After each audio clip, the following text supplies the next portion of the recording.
Hi guys, welcome to my channel Lush Gardener. I hope you guys are fine and are safe. So guys, today we'll be talking a type of dehydration that can be quite dangerous if it's not addressed on time. Especially for beginners, this can be a huge task.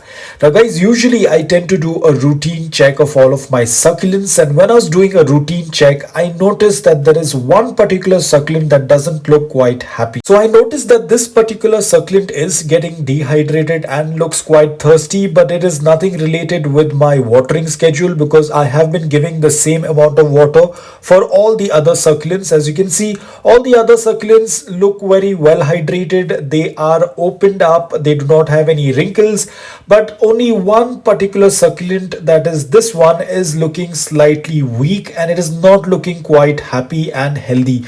So I definitely knew that there is some issue with the soil. So this is where it can be really tricky for a lot of beginners, because ideally when you tend to look at the succulent, it tends to look like it is thirsty, it requires water, probably did not get enough water. So this is something that's going to come to your mind first. But over here, when I went ahead and checked the soil, as you can see, the soil is very compact. And remember guys, I always try and emphasize that the soil has to be loose, porous and well draining. So probably over here, the mistake what I have done is probably I added a little bit more of the soil mix, the garden soil. Probably I added a little bit more in proportion.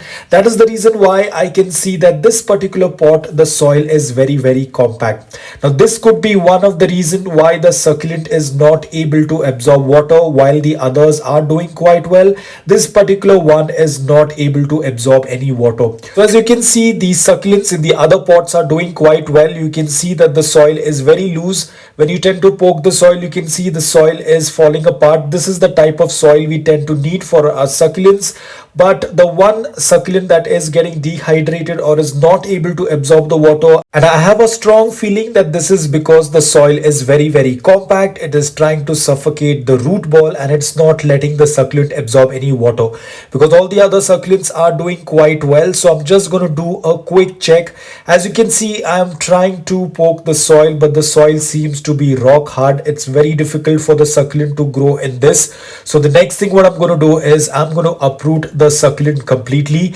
Now guys, here as you can see, the succulent is extremely dehydrated. When I'm touching the succulent, I can see that the leaves are very soft. All the lower leaves are wrinkled, and you can also see that there are no roots. There are no new roots that have started to develop. That is one of the sign indicating that the root ball was completely compacted. It was a tight seal of soil against the root ball, due to which the roots were not able to absorb any water. In fact, they were not able to even put out new roots. So as you can see, I'm trying to do a complete check. Thankfully, I'm so relieved there is no infestation of bugs. There are no bugs in the root ball. Everything looks fine. So it was only the issue with soil being compact.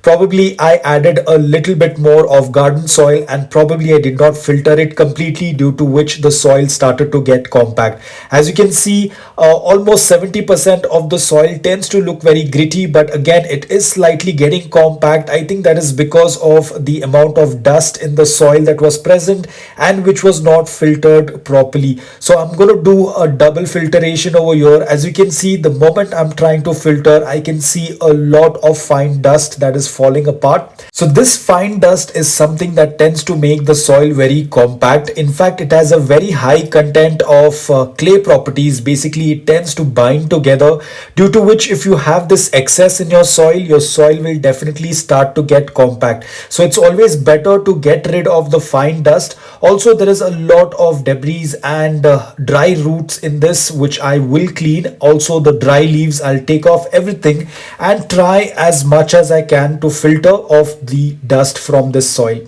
Now you can see there is a huge amount of this dust that was present, which was making the soil very compact. So it's very important that you do not add this fine dust in your succulent soil mix. Otherwise, no matter how gritty and how good your soil is, it will still become compact. Always ensure that you try to take off all of this dust out of your succulent potting mix. Otherwise your succulent potting mix will start getting compact. Now you do not need to discard this, you do not need to throw it out. If you are into making concrete pots or papercrete pots, you can use this along with that to make your papercrete pots more stronger, because this tends to have a high content of clay. Now guys, I am completely done of filtering out the fine dust. I'm going to repot my succulent once again. I'm going to cover the drain hole with a piece of rock and then start putting in the soil. You can see now the soil looks much better. It looks much loose as compared to what it was earlier, and I'll try and filter as much as I can every time I'm trying to put in the soil, because there would be still some amount of dust that is going to be present in it. So guys, this is how the dust looks like. You can see when I try to squeeze the dust, you will be able to see that it immediately starts to form clumps, because it has a good amount of the clay content. So after the watering has been done, and when this thing tends to get dried up, this is where the compactness in the soil tends to come. Now again, as I said, you do not need to throw it out. Everything can be reused. You can use this in making of concrete pots or papercrete pots. Whenever you're mixing cement, you can add a good amount of this dust and it will make your pot even more stronger. So now that we have filled our pot with soil, the next thing I'm going to do is add some cinnamon powder.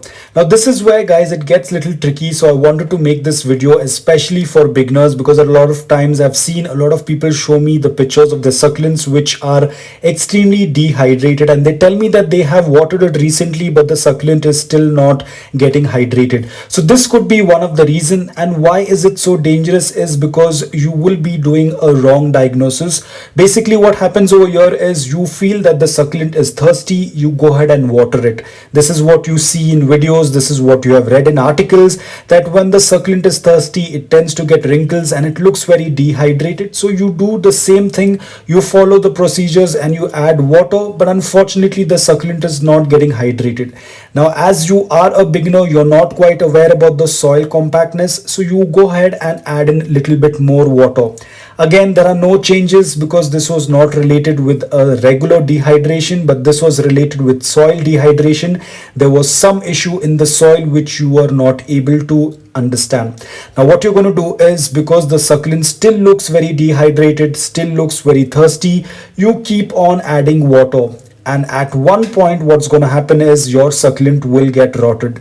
Reason is because you have overwatered your succulent. Reason is because there was a lot of moisture in the soil. The succulent was not able to absorb that water because the roots were compact, they were suffocated, but you kept adding water. The moisture in the soil was retained, due to which the succulent got overwatered and rotted. Now this is where a lot of people start thinking that all this while the succulent was dehydrated, and when I watered the succulent rotted. And a lot of people think that this is very confusing. They are not able to understand what exactly happened. So this could be one of the reason what might have happened. You might have watered a succulent that was not actually dehydrated because of thirst, but it was dehydrated because the soil was very compact around the root ball, which was not letting the succulent absorb any water from the soil.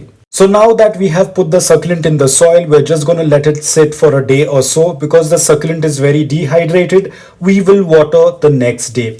Now over here, I will be very careful while watering. Do not drop water on the succulent, only water the soil. You can water around in a circular motion until the water starts passing through the drain hole. Now this is called complete watering. You have to water until the water passes through the drain hole. Now because the soil is well draining, the water will start to pass within couple of seconds. Now once you're completely done with watering, ensure please do not keep your dehydrated succulent in direct sunlight. You have to keep it in indirect sunlight until it starts getting hydrated. Once you tend to see that the leaves are very fleshy, once you tend to see that the leaves have completely opened, the succulent and the rosettes are completely open, then you can slowly start introducing it to morning direct sunlight after acclimation. Now guys, this is how the succulent looks like after 4 to 5 days. Now usually I said a dehydrated succulent will revert back within 24 to 48 hours. But that's only going to be possible if the roots are healthy, the roots are in good shape. Over here, as you noticed, the case was quite different. The succulent did not have any healthy roots. the roots that were already present were also not in a very good condition. So for that, the succulent did take some time, but now you can see the succulent is starting to open up again. The succulent is not completely hydrated yet. It is going to take some time. So right now, after watering, this succulent is going to be kept in indirect bright light. It won't be introduced to direct sunlight. If you're going to introduce it to direct sunlight, the succulent will get dehydrated even more. So now I will quickly uproot the succulent and show you how the roots look like. Now guys, you do not need to do this. Please do not pull out your succulent. You might harm the succulent. I'm doing this just to show you how the roots look like. So please do not pull your succulent out of the soil just to check the roots are present or no. If the succulent is starting to open up, it means that the roots are present. This is just to show you guys how they tend to look like. You can see over here there is a lot of new growth of roots. So it took approximately 4 or 5 days after potting it in a loose porous soil. You can see now there are a lot of white roots that have started to emerge. That's the reason why it took so long for the succulent to open up. But again guys, I'll repeat myself, please do not pull your succulent out of the soil to check whether the roots are present or no, because this could further damage the new roots because they are very fragile, they are very delicate. I'm just doing this so that you will get an idea how the new roots look like. So as you can see how much of difference the soil can do. If the soil is compact and if the soil is loose and porous, you can see the amount of difference that it tends to do. For so long the succulent was in that pot with compact soil, it was not able to put out any roots. But the moment I changed the soil, I made the soil loose and porous, and you can see within 4 to 5 days it started to put out a lot of new roots. So guys, please ensure that you keep your soil loose, porous and well draining in order to have healthy growing succulents. So guys, I hope that this video was helpful to you. If it was, please hit the like button. If you're new to my channel, please consider subscribing to it. Until then, take care, stay safe and keep propagating.